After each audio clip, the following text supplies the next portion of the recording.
أعوذ بالله من الشيطان الرجيم. بسم الله الرحمن الرحيم.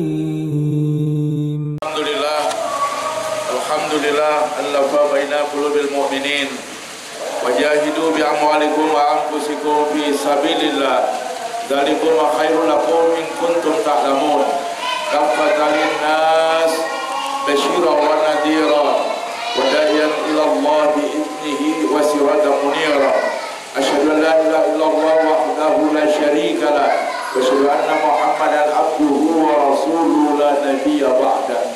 Allahumma salli wa sallim wa barik ala nabil karim wa nahnu minasy syakirin amma ba'du fa ya ibadallah ittaqullaha haqqa tuqatih wa la tamutunna illa wa antum muslimun. Wa qala ta'ala fi kitabil karim a'udzu billahi minasy syaithanir rajim bismillahirrahmanirrahim innama yu'minu bi ayatina allati idza dzukiru biha kharru sujada wa sabbahu bihamdi rabbihim wa hum la yastakbirun. Sadaqallahu al-azim. Al-Quran surat As-Sajdah ayat 15. Orang-orang yang beriman itu dia senantiasa tunduk dan taat hanya kepada Allah. Sepanjang hari-hari yang dilaluinya dia berzikir, bertasbih, bertakbir, membesarkan nama Allah dengan sebanyak-banyak zikir kepada Allah. Maha benar Allah dengan segala firman-Nya. Hamba-hamba Allah jamaah sidang Jumat rahimahumullah.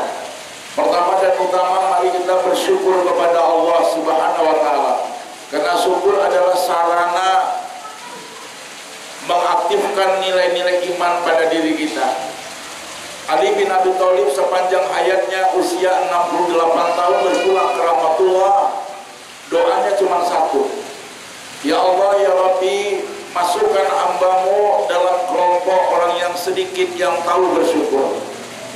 Apa inti doa Ali bin Abi Thalib, sahabat Rasulullah, menantu Rasulullah?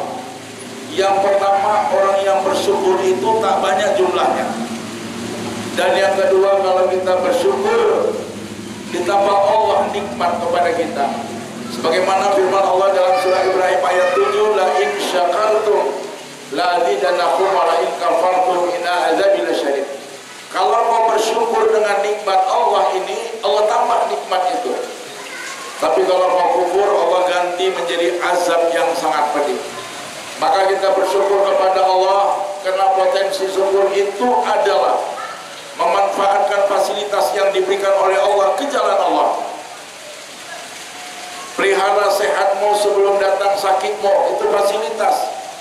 Kayamu sebelum datang miskin, hidupmu sebelum datang mati, sempatmu sebelum datang sempit. Itulah kajian-kajian kita bersyukur kepada Allah. Jamaah sidang Jumat rahimahullah. Maka oleh sebab itu kajian syukur ini termaktub dalam kajian tasawuf. Karena orang yang pandai bersyukur itu perilakunya, perangainya, sikapnya, akhlaknya semuanya berdimensi nilai-nilai keutuhan yang baik, akhlak yang baik. Maka akhlak itu berasal dari kata khuluq, artinya moral, etika yang bersumber kepada Al-Quran dan hadis. Karena itu menjadi patokan bagi kita. Sumber Al-Quran, hadis, ijma ulama yang kita turuti, yang kita patuhi, itu adalah bagian daripada rasa bersyukur kepada Allah. Di samping itu jamaah sidang Jumat rahimahullah, banyak kita melihat orang-orang diberikan jabatan, diberikan pangkat, diberikan kehormatan, menjadi apapun yang menjadi pejabat negara. Tapi kalau dia tidak bersyukur, jabatan itu mempercepat dia masuk penjara karena dia tidak bersyukur kepada Allah. Maka kita tetap senantiasa membantu semua kegiatan-kegiatan kita ini dalam kajian bersyukur kepada Allah. Kenapa kita perlu bersyukur? Ada 5 potensi yang mendorong kita untuk bersyukur.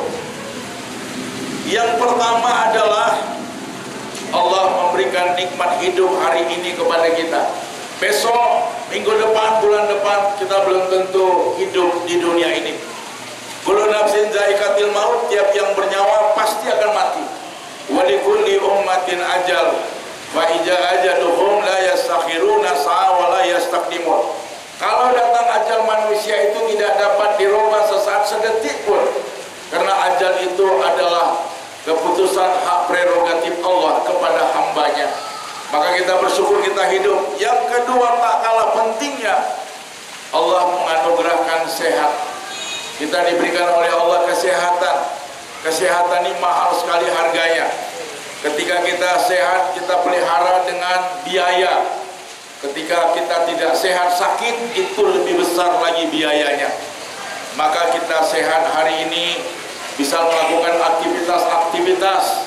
Anak-anak kita, keluarga besar YPSA, mereka dari tadi pagi sudah menimba ilmu pengetahuan, sudah menerima kajian, sudah menerima bagian daripada kurikulum yang diterapkan untuk mereka kuasai. Dan kenapa mereka bisa melakukannya? Semuanya karena mereka sehat, jasmani dan rohani. Yang ketiga lagi tak kalah penting yang kita syukuri adalah yaitu kesempatan dalam berbuat baik. Itulah renungan-renungan tasawuf. Syukurlah kau bisa mandi sebelum kau dimandikan orang. Syukurlah kau masih bisa berjalan ke masjid sebelum diperjalankan orang kau ke masjid. Syukurlah kau masih bisa di belakang imam sebelum kau ditempatkan di depan imam, artinya sudah jadi jenazah. Syukurlah kau hari ini masih bisa berdoa sebelum orang mendoakanmu. Syukurlah kau hari ini masih bisa membaca Al-Quran sebelum orang rame-rame membaca Al-Quran di depan jenazahmu. Ini sudah merupakan bagian-bagian yang kita syukuri kepada Allah, bahwa kita masih hidup, kita masih sehat. Makanya Rasulullah mengingatkan kita memperbanyak zikrul maut. Apa itu zikrul maut? Mengingat mati. Bagaimana cara mengingat mati? Yang pertama, takut berbuat dosa. Saya nggak usah bikin dosa lah. Kenapa? Saya kan bakal mati. Apalagi kita renungkan dalam kajian tasawuf bahwa alam kubur itu memanggil kita dengan 4 kata-kata setiap hari. Yang pertama, wahai manusia, aku ini tempat azab kubur, maka hindarilah azabku ini dengan iman dan takwa. Inna akramakum indallahi atqakum, bahwa orang-orang yang terbaik di sisi Allah adalah orang yang bertakwa. Yang kedua, aku ini tempat yang gelap gulita, maka terangilah aku dengan banyak membaca Al-Quran di tengah malam dan melakukan sholat tahajud di tengah malam, supaya kuburan itu terang benderang. Yang ketiga, aku di tempat yang sempit, lapangkanlah aku dengan banyak bersedekah. Maka oleh sebab itu, ketika Nabi Musa alaihissalam bercakap-cakap dengan Allah, dan dia digelar mutakaliman, orang yang tiap hari banyak bercakap-cakap dengan Allah. Satu saat dia tanya Allah, ya Allah, di antara ibadah-ibadahku ini mana yang paling baik di sisimu? Maka Allah berkata, kalau kau sholat itu untukmu sebagai sarana tanha anil fasai wal munkar, mencegahmu dari perbuatan keji dan mungkar. Kalau kau puasa itu untukmu, karena puasa itu mengendalikan hawa nafsumu terhadap godaan dunia. Yang ketiga, kalau mau zakat itu adalah bagian dari kepada kepatuhanmu terhadap kewajiban yang diterangkan dalam rukun Islam. Kalau mau haji itu adalah bagian daripada tata caramu untuk menyempurnakan rukun Islam, untuk menunjukkan semangat jihadmu dalam rangka tawaf dan sa'i antara Safa dan Marwah. Lalu termenung Nabi Musa alaihissalam, jadi yang mana ya Allah? Tapi ketika kau bersedekah, aku bersama sedekahmu itu. Ketika kau bersedekah, aku dekat dengan sedekahmu itu.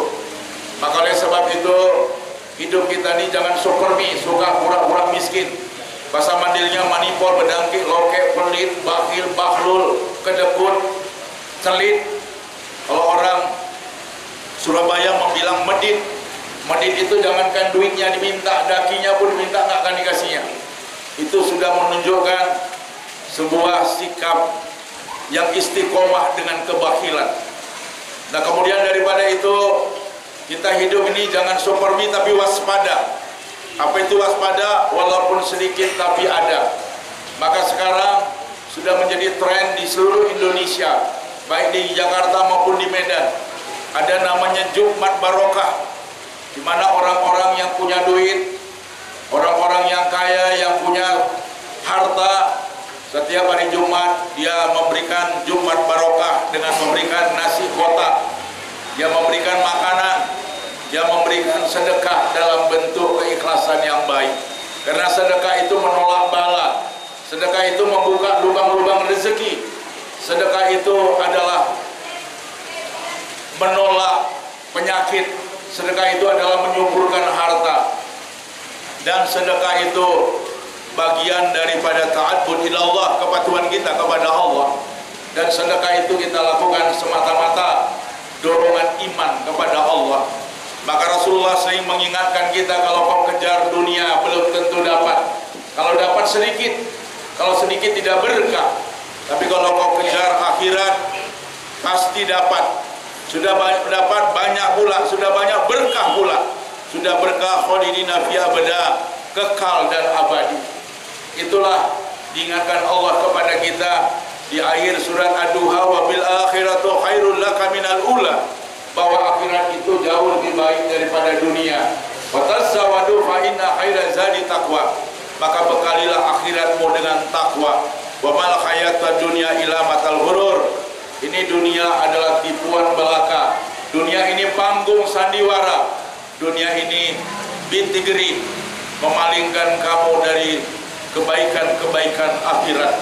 Maka tanamkan ke hati kita untuk mengejar akhirat, karena akhirat itu pasti lebih baik daripada dunia, dan akhirat itu adalah perjalanan terakhir kita manusia.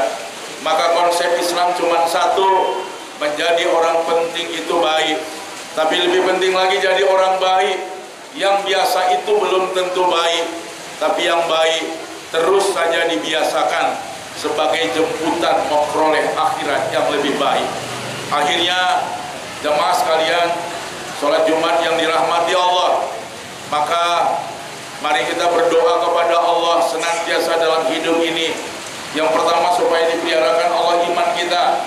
Yang kedua, dipeliharakan Allah rasa syukur kita. Yang ketiga, dipeliharakan Allah istiqomah kita terhadap Allah. Maka kenapa kita perlu berdoa? Yang pertama, karena hidup ini tidak punya kepastian. Apakah kita pasti besok hidup? Apakah kita pasti besok dapat duit? Apakah kita pasti besok sehat? Dan yang kedua, kita berdoa kepada Allah, karena hidup ini lemah. Kita pernah takut, kita pernah cemas, kita pernah gagal testing, kita kadang-kadang tidak mendapatkan rezeki.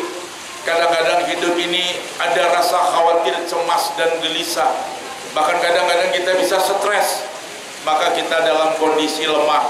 Dan yang ketiga, kita berdoa kepada Allah, karena doa ini otak ibadah. Doa ini adalah dinamisasi hidup, supaya ada perubahan-perubahan hidup.